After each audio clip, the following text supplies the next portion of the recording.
may mga misinformation at saka disinformation. Nakalagay po sa Education Reform Act na dapat una ang paglilingkod ng mga guro as electoral board members ay hindi po mandatory.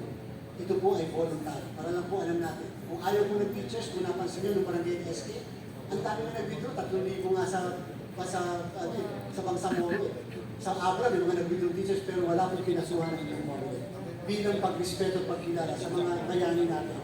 Bayani po sila, so bakit namin sila i-compare? So okay lang po yun. So, number one. Number two, sabi po ng batas, dapat yung honoraria nila ay makuha nila na hindi lalampas ng 15 araw. With all honesty, God has my witness. Nakamonitor po kami after the election ng barangay SK. Dahil yan po naman yung napag-aputan natin. Wala pong lumampas na 10 araw. Sa lahat ng mga regional directors namin na nakapagpasweldo sa lahat ng guro. Pangatlo, tungkol sa tax exemption nila. Kami po, consistent ang COMELEC, lagi namin sinusuportahan dapat tax exempt ang mga guro. Sa pagkakaawa-awa naman, yun ang nga lang yung pwede ng kitain sa araw ng publiko, hindi naman ganun kalaki. Subalit, para kung ma-exempt, kailangan ng batas.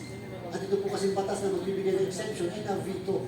Kaya hindi kami pwede magbigay ng exemption. At bilang panghuli, sa darating na halalan, ginawa po ng COMELEC, pinaglaban natin sa ating budget at paglalaban namin, pag dinefend namin ang budget na natin, nabibigyan po namin across the board na increase ang honoraria ng mga guro.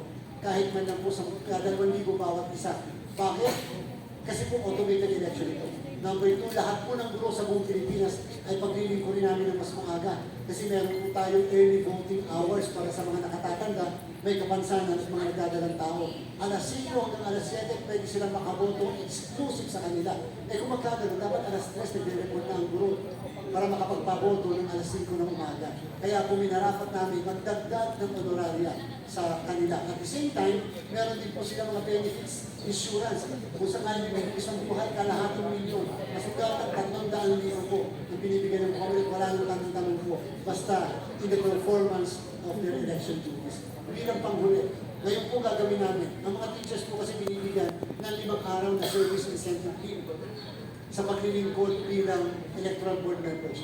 Ang sabi ko po sa aking executive director, magandang idamay na natin ang lahat na magsisilbi sa araw ng eleksyon. Kaya si Hodang Bureau of Fire Protection, kaya si Hodang Barangay Tanod, kaya si Hodang dapat meron lagi na service incentive leave. Bahala na si civil service kung sa palagay niya, mali ang COMELEC. Pero we will always rule in favor of our teachers. We will always in favor of our workers who are helping us on election day. Okay, sir.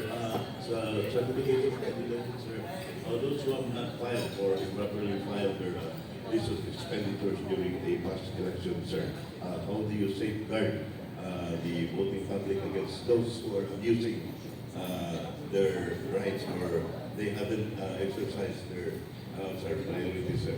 Alam niyo po, nung nakarang halalan, ay 2022, 49,000 po ang SOSE na nireview ng isang maliit na opisina namin, yung campaign finance office namin at that time. Ang tao lang po namin doon, wala pang 40. Dalawa lang ang lawyers, di walang accountant. Pero alam niyo po, napakadami nilang na-file na kaso at nakita kagahat nila kahit na 5 piso na sobra doon sa na-report ng mismo mga kandidato. Sabi po ng batas, sabi po ng Korte Suprema, Joel S. Maturan versus COMELEC, na kapag hindi ka nakapag-file ng dalawang kasunod na eleksyon ng SOSE, perpetually disqualified to hold public office. Alam po namin kung sino mga kandidatong hindi nakakapag-file ng dalawang kasunod na eleksyon. Meron po kami record.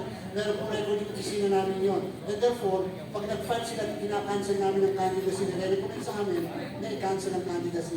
Para sa darating na election, for the first time, in-approve ng COMELEC and Bank, lahat ng SOSE ng kandidato ilalabas namin sa lahat sa COMELEC website. Para hindi na yung pahirapan. Ilalabas namin. Bakit public documents yun? Bakit natin ililihim?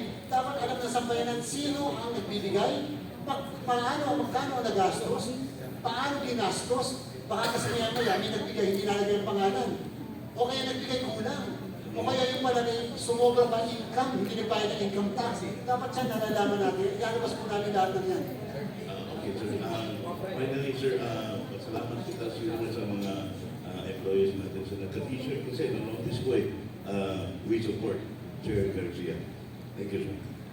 Salamat po. Maraming salamat.